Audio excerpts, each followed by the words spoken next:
अल्हम्दुलिल्लाह रब्बिल आलमीन अस्सलातु वस्सलामु अलैका या रसूलल करीम अम्मा बाद फ़ाउज़ु बिल्लाहि मिनश शैतानिर रजीम बिस्मिल्लाहिर रहमानिर रहीम।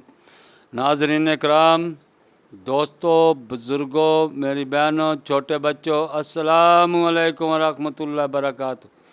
उम्मीद है आप सब खैरियत से होंगे। अल्लाह ताला आप सबको खैरियत से रखे और हमें शैतान के शर से महफूज रखे, इंसानों के शर से महफूज रखे, जन्नात के शर से महफूज रखे और जो जीरों में फूंकती है उनके शर से महफूज रखे।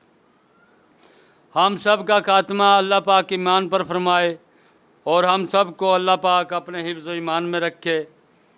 दोस्तों, आज की वीडियो का बयान है सांप की छतरी मन से है और इसका फ़ायदा।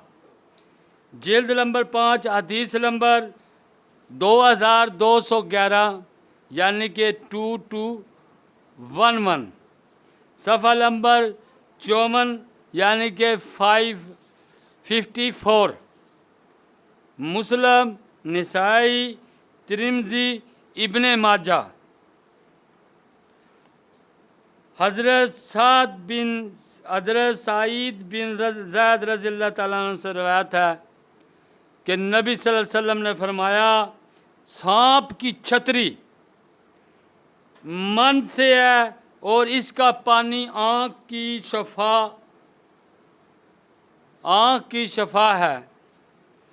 यानी कि हदीस का मफ़हूम है, सांप की कभी आपने छतरी देखी होगी, बरसात में जहाँ लकड़ियाँ पड़ी होती हैं या नबातात सड़ते गलते हैं, वहाँ एक सफ़ेद रंग का छोटा सा पौधा हो जाता है। छतरी ऊपर बनी होती है, ऐसे छोटा सा पौधा हो जाता है, उसे सांप की छतरी कहते हैं।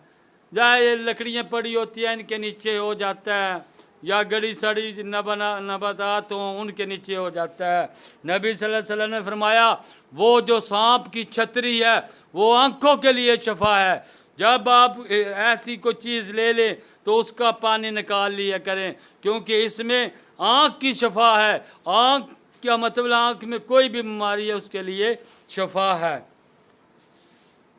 अस्सलामु अलैकुम व रहमतुल्लाहि व बरकातुहू।